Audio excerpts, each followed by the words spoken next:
My final thesis and professional project in my master's program was: is there existing planning frameworks and planning paradigms that are aviation centric, similar to the way where, if you go to any transportation planning course or program, you'll learn about all the different types of planning frameworks and paradigms that you can apply from, what emerged in primarily Islamic countries. The Islamic city is a concept, planning concept that we focus on.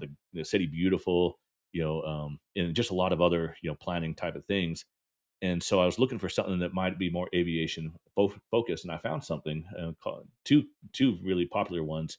One is called the Aerotropolis, and that was pioneered by a professor, John Casarda, out of the University of North Carolina. And the other one was Airport Urbanism, which was written by Max Hirsch. And those folks looked at, basically thinking about airports differently, thinking about the land around airports differently, and complementing the airport with the right land uses and strategy that's going to get the most use out of that airport. And John Casarda particularly looked in Asian developing countries that were starting to build an airfield first, and then building the city around that to support the airfield. And the way he looks at it is that all the major cities throughout the world were built on the predominant mode of transportation at the time. And so you had all the cities that emerged along the spice routes.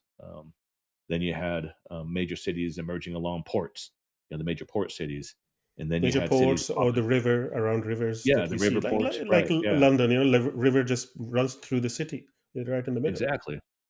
Yeah, and then you had rail cities, which is something that really took hold in the United States.